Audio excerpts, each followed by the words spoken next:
¿Alguna vez te has parado a pensar por qué Dios eligió el aceite de oliva y no el oro? Reflexiona sobre esta pregunta por un momento. El oro siempre ha sido el símbolo supremo de riqueza, poder y gloria en todas las civilizaciones a lo largo de la historia. Los reyes libraron guerras por él, se construyeron imperios en su nombre. E incluso hoy, cuando queremos decir que algo es precioso, lo comparamos con el oro. Entonces, ¿por qué Dios, el creador del universo, el Señor de todo lo que existe, eligió un simple fruto, nacido de un humilde árbol, cultivado por las manos insensibles de los campesinos, para ser el símbolo más sagrado de toda la Escritura? Esa es la pregunta que casi nadie se hace, y es precisamente por eso que estamos aquí hoy. La Biblia menciona el aceite de oliva más de 200 veces. 200 veces. No es un detalle, no es un adorno literario, no es una coincidencia. Dios usó el aceite de oliva para ungir a los reyes. Fue con él que Samuel consagró a David como el rey más grande de Israel. Usó aceite de oliva para sanar a los enfermos. El mismo libro de Santiago instruye a los ancianos de la iglesia a ungir a los enfermos con aceite en el nombre del Señor. Usó aceite de oliva para iluminar el lugar más sagrado del mundo, las lámparas del tabernáculo, el santuario donde moraba la presencia de Dios, solo podían encenderse con aceite de oliva puro. ¿Alguna vez te has parado a pensar en la importancia de eso? Y no termina ahí. Cuando Jesús envió a sus discípulos en una misión, andaban ungiendo a los enfermos con aceite.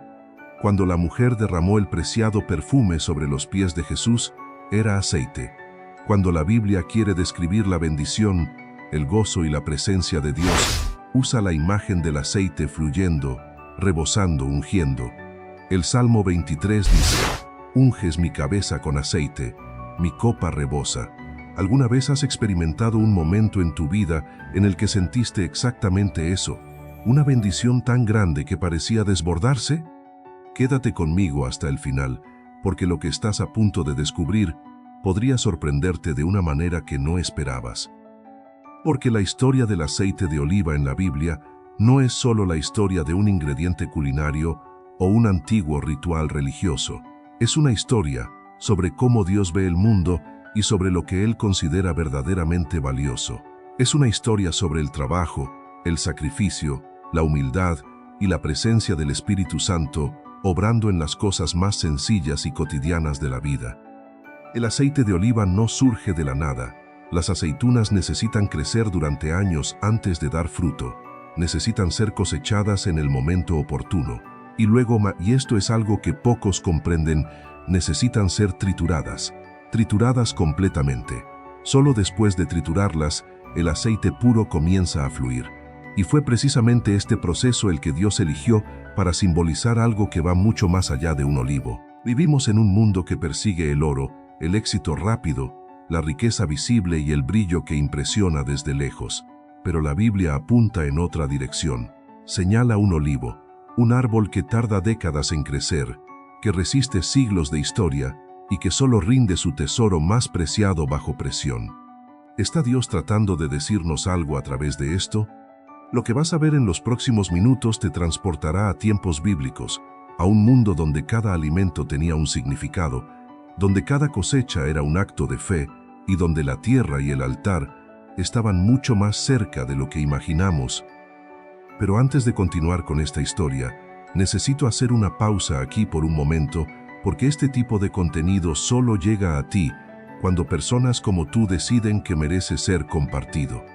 Si algo te ha conmovido hasta ahora, si esa imagen de la aceituna aplastada tuvo sentido en tu vida, si ya has pasado por un periodo de presión y solo después entendiste el propósito, deja un comentario abajo sobre lo que más te ha conmovido hasta ahora. Puede ser una palabra, un recuerdo, una frase que te haya quedado grabada. Leo todos los comentarios y no te imaginas cuánto puede una experiencia compartida aquí impactar la vida de otra persona que está pasando por lo mismo que tú.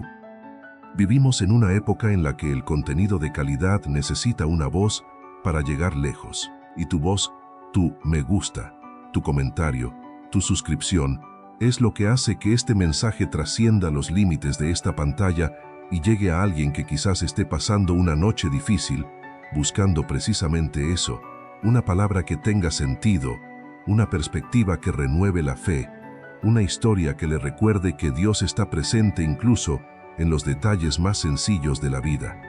Así que, si este tema te resuena, si crees que la Biblia tiene mucho más que decir de lo que imaginamos, dale a me gusta ahora. Este pequeño gesto tiene un gran impacto en la distribución de este video y en cómo llega a nuevas personas. Y si aún no estás suscrito al canal, ahora es el momento. Aquí nos sumergimos juntos en las historias, símbolos y misterios que se esconden en las páginas de las Escrituras, esperando a quienes tengan ojos dispuestos a ver más profundamente. Tu participación aquí es lo que hace que este canal crezca y llegue a más personas con este tipo de contenido. No subestimes el poder de un simple clic cuando transmite un mensaje transformador. Y ahora, con los corazones abiertos y las mentes listas para profundizar, avancemos juntos hacia el siguiente capítulo de esta historia, porque lo que viene a continuación los llevará directamente al mundo donde todo comenzó. Para comprender verdaderamente por qué Dios eligió el aceite de oliva, necesitamos retroceder en el tiempo. No de forma superficial, no con esa idea romántica de un pasado sencillo y pacífico. Necesitamos retroceder con honestidad y ver cómo era realmente la vida en tiempos bíblicos, porque solo cuando se comprende el contexto, el símbolo cobra pleno sentido.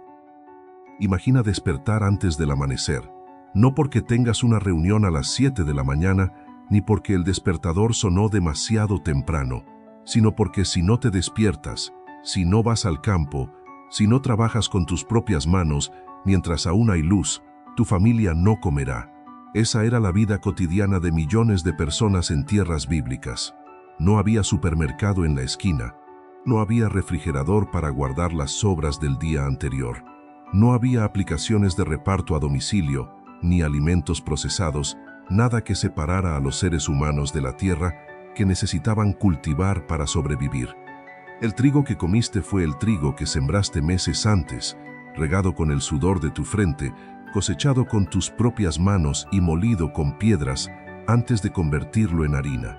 El vino que bebiste fue el resultado de meses de cuidado de la vid, de poda, de paciencia, de esperar el momento oportuno para la cosecha.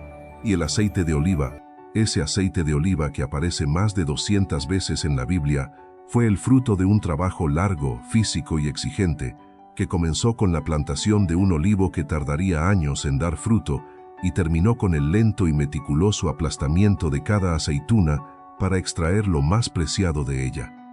¿Puedes sentir el peso de eso? Cada alimento mencionado en la Biblia conllevaba una historia de trabajo, tiempo, fe y dependencia. Dependencia de la lluvia que solo Dios podía enviar. Dependencia del sol que solo Dios podía contener. Dependencia de una cosecha que podía ser abundante o devastada en cuestión de días por una plaga, una sequía o una helada.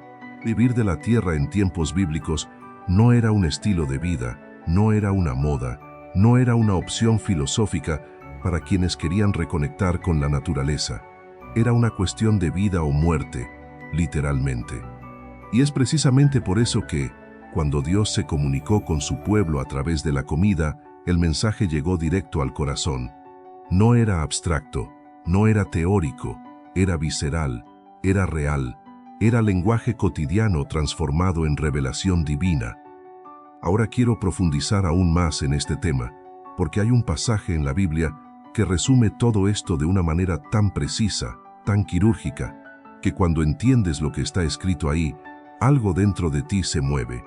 En Deuteronomio, capítulo 8, versículo 8, Dios describe la tierra prometida para el pueblo de Israel usando 7 alimentos específicos, 7, no 10 ni 20, ni una lista genérica de abundancia, 7 alimentos escogidos con una precisión que va mucho más allá de la agronomía o la nutrición.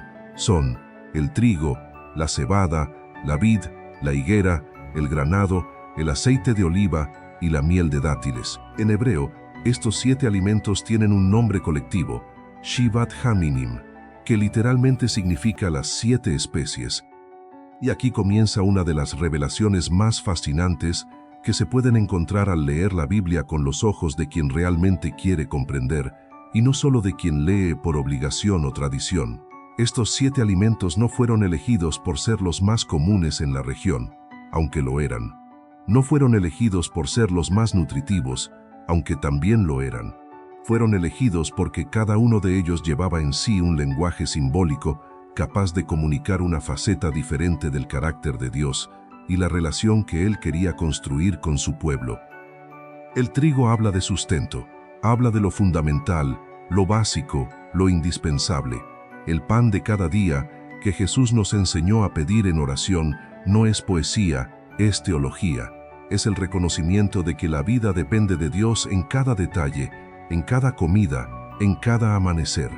La cebada, a su vez, era el alimento de los humildes, de quienes no podían permitirse el trigo más refinado. Y el hecho de que Dios incluyera la cebada en la lista de sus 7 especies sagradas ya nos dice algo profundo sobre la mentalidad divina. Para Él, el alimento de los pobres es tan sagrado como el de los ricos.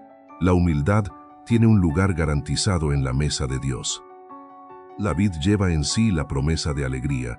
En las culturas del antiguo Oriente Medio, el vino era mucho más que una bebida. Era símbolo de alianza, celebración y comunión entre las personas que se sentaban juntas a la mesa y compartían algo valioso. Cuando la Biblia habla de una época de paz y prosperidad, utiliza una imagen específica, cada hombre sentado bajo su propia vid e higuera. Y qué interesante, la higuera aparece precisamente en este contexto, no como símbolo de abundancia en el sentido material, sino como símbolo de seguridad, tranquilidad y un hogar donde descansar sin temor. El granado es quizás el símbolo más impactante para la mirada moderna. La granada es una fruta que no tiene una apariencia grandiosa por fuera. Es redonda, dura, con una discreta corona. Pero al abrirla, lo que se encuentra es una explosión de cientos de semillas, cada una envuelta en una película roja y suculenta. Y la tradición judía dice que la granada tiene exactamente 613 semillas, la misma cantidad que los mandamientos de la Torá. Puede que sea una coincidencia numérica, puede que lo sea, pero la imagen que transmite esta idea es demasiado poderosa como para ignorarla. Por fuera, una apariencia simple. Por dentro, una riqueza desbordante. ¿Cuántas personas conoces que sean exactamente así? Por fuera, nada que llame especialmente la atención. Por dentro, una profundidad, una riqueza, una sabiduría que solo se revela cuando tienes la paciencia de abrirla y mirarla con atención. La granada nos recuerda que Dios no juzga por las apariencias y que las verdades más ricas a menudo se esconden en un cascarón que el mundo descartaría sin pensarlo 2 veces. Y entonces llegamos al aceite de oliva. Y aquí algo cambia en la narrativa, porque el aceite de oliva no es solo otro alimento sagrado en la lista. Ocupa un lugar especial, una posición prominente que ningún otro alimento bíblico puede igualar. El aceite de oliva está presente en los momentos de mayor significado espiritual a lo largo de las Escrituras, desde el Antiguo Testamento hasta el Nuevo, desde la unción de los reyes hasta la sanación de los enfermos, desde la consagración de los sacerdotes hasta el símbolo del Espíritu Santo derramado sobre toda carne. ¿Pero por qué? ¿Qué tiene el aceite de oliva que lo hace tan especial, tan común, tan lleno de significado divino? La respuesta no empieza con la teología, sino con el olivo mismo. Y cuando comprendes la naturaleza de este árbol, todo cobra sentido de una manera que va más allá de la religión. Se dirige directamente a tu camino personal, a las épocas difíciles que ya has vivido o que aún vives. El olivo es uno de los árboles más antiguos y resistentes del planeta. Hoy en día, en Israel hay olivos con más de 2000 años. 2000 años. Fueron testigos del auge y la caída de imperios. Vieron guerras, invasiones, destrucción y reconstrucción. Y se mantuvieron en pie, siguieron produciendo, siguieron vivos. El olivo no muere fácilmente. Puedes cortar el tronco y vuelve a crecer. Puedes quemarlo y vuelve a crecer. Hay algo en la naturaleza de este árbol que resiste lo que destruiría cualquier otra cosa. Y aquí hay un detalle extraordinario. El olivo solo empieza a dar fruto plenamente después de varios años de crecimiento. Algunos dicen que 7 años, otros dicen que hasta 15, dependiendo de la variedad y el suelo. Esto significa que quien plantaba un olivo en tiempos bíblicos no lo hacía necesariamente para sí mismo, lo hacía para sus hijos, sus nietos, las generaciones venideras. Había una dimensión de fe en el simple acto de plantar un olivo, una declaración silenciosa de que el futuro existe, de que vale la pena invertir en lo que aún no se ve. ¿Alguna vez has hecho algo así en tu vida? ¿Invertir en algo cuyos resultados no verás pronto? Plantar una semilla en una relación, en un campo de estudio, en un proyecto, en una oración, sin saber cuándo dará fruto o si lo hará. Si es así, entonces comprendes profundamente lo que significa plantar un olivo. Y si aún no lo has hecho, el símbolo del olivo podría ser una invitación a repensar tu mentalidad sobre el tiempo y la paciencia. Pero el punto más revelador en la historia del aceite de oliva está por llegar, y reside en el proceso de extracción, porque para que el aceite fluya, la aceituna necesita ser triturada, no prensada ligeramente, no sacudida suavemente, triturada. El método más antiguo y tradicional de extracción de aceite de oliva era mediante una prensa de piedra, una piedra enorme y pesada que rodaba sobre las aceitunas con todo su peso, rompiendo la piel y la pulpa, hasta que el preciado aceite comenzaba a fluir. Y aquí está la revelación que lo cambia todo, la verdad oculta que yace bajo la superficie de este símbolo, esperando a quienes tengan el valor de mirarla de frente. Cuando Samuel ungió a David con aceite, en 1 Samuel capítulo 16, versículo 13, la Biblia dice que desde ese día el Espíritu del Señor descendió con poder sobre David. El aceite en la cabeza de David no era una decoración religiosa. Era el símbolo visible de algo invisible que estaba sucediendo, el Espíritu de Dios descendiendo y morando sobre ese hombre. Y el aceite usado en esa unción pasó por el proceso de trituración antes de llegar allí. La aceituna que se convirtió en el aceite que ungió al rey de Israel pasó por el lagar, fue triturada, y solo entonces se convirtió en un vehículo para la presencia de Dios. ¿Ves a dónde va esto? Porque la Biblia no solo nos cuenta la historia de un antiguo ritual religioso, nos habla del proceso que nos prepara para soportar el peso de la unción, el propósito y el llamado divino. Hay épocas en la vida que se sienten como una prensa de piedra, épocas de presión, dolor y ruptura, donde todo lo que has construido parece derrumbarse. Y la pregunta que la mayoría de la gente se hace en esos momentos es, ¿dónde está Dios en todo esto? El símbolo del olivo responde a esto. Aplastar no es la ausencia de Dios. Aplastar es el proceso mediante el cual lo más preciado de tu interior comienza a fluir. Este no es un consuelo fácil. No es una frase bonita para imprimir en una taza. Es una verdad con peso, con textura, con profundas raíces en la historia del pueblo bíblico y en la experiencia de cada persona que ha pasado por un periodo de intensa presión y ha salido de él diferente, más íntegra, más madura, más ungida, por así decirlo. Y el aceite de oliva no solo se usa para ungir, se usa para sanar. Santiago capítulo 5 versículo 14 instruye a los ancianos de la iglesia a ungir a los enfermos con aceite, orando por ellos en el nombre del Señor.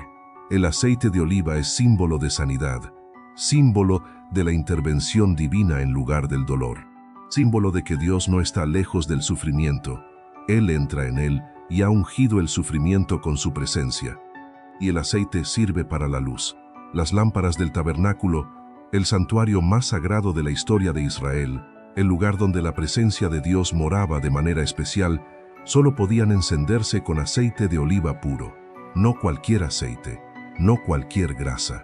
Aceite de oliva puro, cuidadosamente prensado, sin mezcla, sin adulteración. Y estas lámparas no podían apagarse. Había un mandamiento divino explícito. La luz del tabernáculo debía arder continuamente, día y noche, sin interrupción. ¿Qué nos dice esto? Que la presencia de Dios es una luz que nunca se apaga, que el Espíritu Santo, simbolizado por el aceite, es la fuente de una iluminación que no depende de circunstancias externas, no flaquea ante las dificultades ni se apaga en las noches más oscuras, y que mantener esta luz encendida tiene un costo, requiere el aceite de la trituración, el producto de lo que ha sido prensado, de lo que ha sido sometido a presión y ha salido transformado. Ahora piensen en esto: si el aceite de oliva simboliza al Espíritu Santo, y el Espíritu Santo es luz, y la luz necesita aceite para arder, entonces lo que la Biblia nos dice es que la presencia de Dios en nuestras vidas no es automática, no es estática, no es un estado permanente que se alcanza una vez y dura para siempre sin preocupaciones. Es como una lámpara que necesita ser recargada, renovada y mantenida. Y el aceite que la alimenta proviene del proceso, del camino, de las épocas de presión que nos aplastan y nos transforman. Y luego llegamos al pan, porque el aceite de oliva no estaba solo en la mesa bíblica, siempre estaba acompañado por el pan, el vino y los frutos que la tierra producía con sudor y fe. Y el pan mismo encierra una de las teologías más profundas e ignoradas de toda la Escritura. El camino hacia el pan comienza con una semilla pequeña, aparentemente insignificante, que necesita ser enterrada, necesita morir, tanto literal como simbólicamente, para que algo nuevo pueda surgir. Juan, capítulo 12, versículo 24, pone estas palabras en boca de Jesús: si el grano de trigo no cae en la tierra y muere, queda solo, pero si muere, da mucho fruto. Jesús no estaba usando una metáfora poética por casualidad. Estaba diciendo, en el lenguaje que su pueblo entendía en la carne, que el comienzo del reino de Dios es el comienzo de la semilla, la muerte que genera vida, la entrega que genera abundancia, el vaciamiento que precede al desbordamiento. Y el camino del pan no termina con la semilla que germina. La semilla crece, se convierte en planta, en mazorca de maíz, y luego hay que cosecharla. Y después de la cosecha, viene la trilla, el proceso de separar el grano de la paja. Y después de la trilla viene la molienda, el proceso de transformar el grano en harina. Y después de la molienda viene el amasado, el proceso de trabajar la masa con las manos, de amasar, doblar y prensar. Y después del amasado viene el horno, el fuego que transforma esa masa moldeada en pan de verdad. Semilla, tierra, muerte, crecimiento, cosecha, trilla, molienda, amasado, fuego, pan. Cada paso de este proceso es una imagen de la transformación que Dios obra en la vida de quienes se entregan a su proceso. Y cuando Jesús tomó el pan en la última cena, al decir: «Este es mi cuerpo, que por vosotros es partido», resumió todo este recorrido en una fracción de segundo. El pan que llegó a la mesa pasó por todo eso, y el cuerpo que sería partido en la cruz también pasaría por todo eso, por la muerte, por la molienda del sufrimiento, por el fuego de la injusticia, para convertirse en el pan de vida eterna. La profundidad es casi insoportable cuando te detienes a sentirla realmente. Y luego viene el vino. Y aquí hay un giro que sorprende a mucha gente, especialmente a quienes crecieron en una tradición religiosa que asociaba el vino exclusivamente con el pecado, con la condenación, con lo que debía evitarse a toda costa. La Biblia cuenta una historia muy diferente sobre el vino, y es importante tener la valentía de analizarla con honestidad. El primer milagro de Jesús, registrado en el capítulo 2 del Evangelio de Juan, no ocurrió en un templo, no ocurrió durante un servicio religioso ni una ceremonia solemne. Ocurrió en una fiesta de bodas, en Caná de Galilea. La fiesta estaba a punto de terminar y el vino se había acabado, lo cual en esa cultura era una gran vergüenza social para la familia anfitriona. Y Jesús convirtió el agua en vino, no agua purificada, no jugo de uva, vino. Y no cualquier vino. El mayordomo del banquete dijo que era el mejor vino que se había servido ese día. ¿Qué nos dice esto sobre el carácter de Dios? Nos dice que le importan las celebraciones. Nos dice que le importa la alegría. Nos dice que la primera señal de su poder no fue una cuestión de vida o muerte, sino la calidad de una celebración en una familia común y corriente, en una boda sencilla en un pueblo pequeño. Este hecho transforma nuestra comprensión de quién es Dios, no un juez distante y severo que mira nuestra alegría con recelo, sino un padre que entra en la fiesta y se asegura de que el vino de la alegría no se acabe. El Salmo 14, versículo 15, dice que Dios dio el vino para alegrar el corazón del hombre, no para poner a prueba su fe, no como una trampa moral, para traer alegría. Y cuando Jesús instituyó la Eucaristía, cuando tomó la copa de vino y dijo, «Esta es mi sangre», eligió el símbolo de la alegría, de la alianza y de la celebración, para representar el sacrificio más profundo de la historia. Las uvas, como las aceitunas, necesitan ser trituradas para extraer sus cualidades más preciadas. El vino no puede existir sin trituración, y triturar el vino, a diferencia del aceite de oliva, no solo produce algo útil, sino algo que tiene el poder de transformar el ambiente, de cambiar la atmósfera de una reunión y de alegrar el corazón de quien lo recibe. Hay una teología del placer oculta en la Biblia que la religiosidad superficial a menudo prefiere ignorar. Dios creó las papilas gustativas. Dios creó el paladar capaz de apreciar la diferencia entre un buen vino y uno mediocre.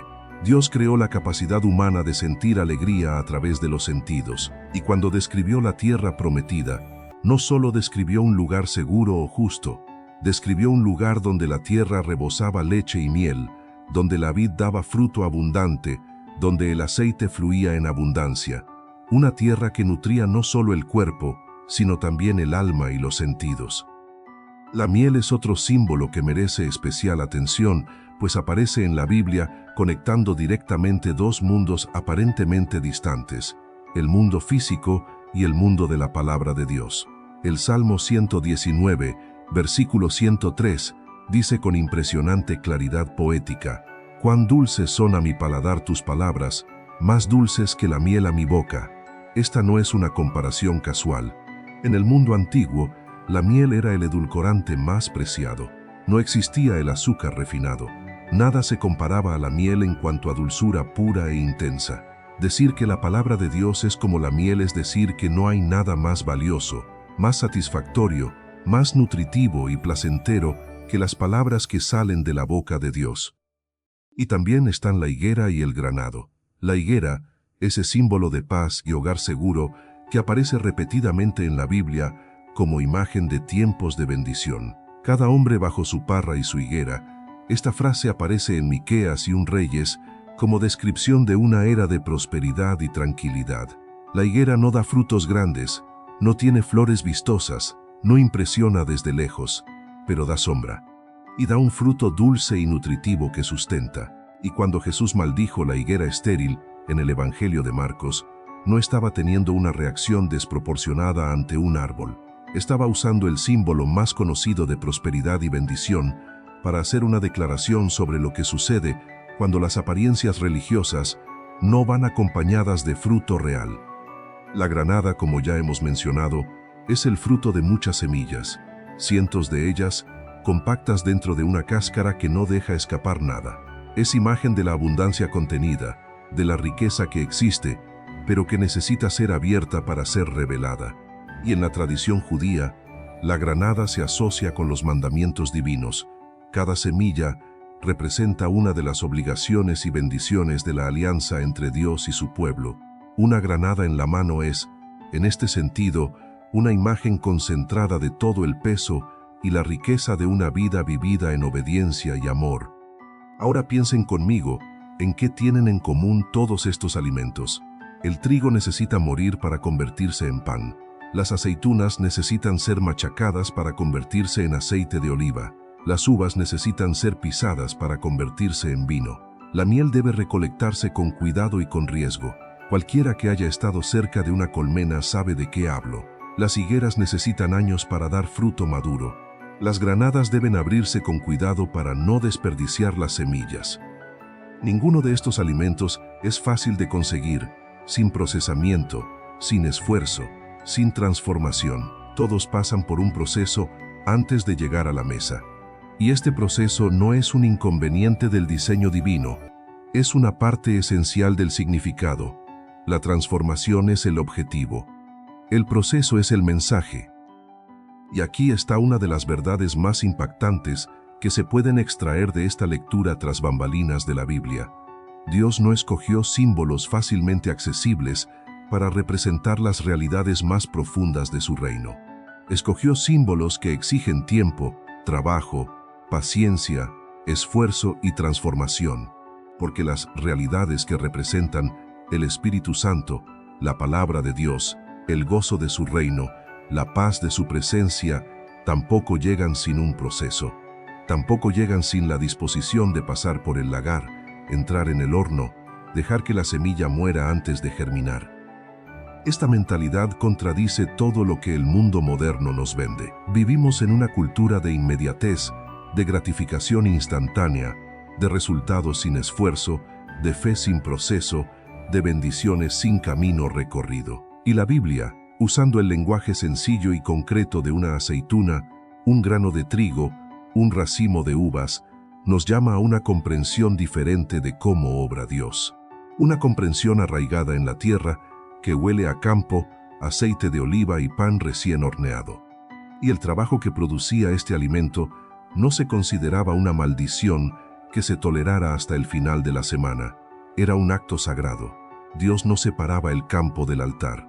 No separaba lo cotidiano de lo sagrado. El agricultor que se despertaba antes del amanecer para ir al campo participaba en algo que tenía una dimensión espiritual, aunque no usara esas palabras, aunque no pensara así conscientemente.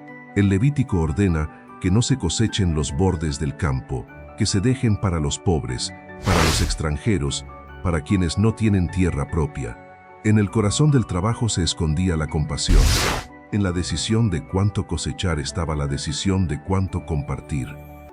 Ruth, la moabita, recogió las sobras que Buz había dejado intencionalmente en los márgenes del campo, y fue en este gesto, en esta ley agrícola, aparentemente mundana sobre los márgenes de la cosecha, que se hizo posible una historia de redención y amor. La compasión inherente al trabajo diario se convirtió en el escenario de una de las historias más hermosas de toda la Biblia. Esto nos dice que Dios ve la obra de tus manos, que Él está presente no solo en tus oraciones, ni solo en tus momentos de alabanza y adoración, sino también en tus decisiones de lunes a viernes, en cuanto cobras o no, en cuanto guardas o compartes, en los límites que dejas abiertos para quienes lo necesitan. Si este contenido te resuena, si sientes que la Biblia tiene capas que aún no has explorado, si esta inmersión en el mundo detrás de escena de los alimentos sagrados está encendiendo algo dentro de ti, escríbelo en los comentarios a continuación. Quiero ir más profundo, porque aún queda mucho más por venir.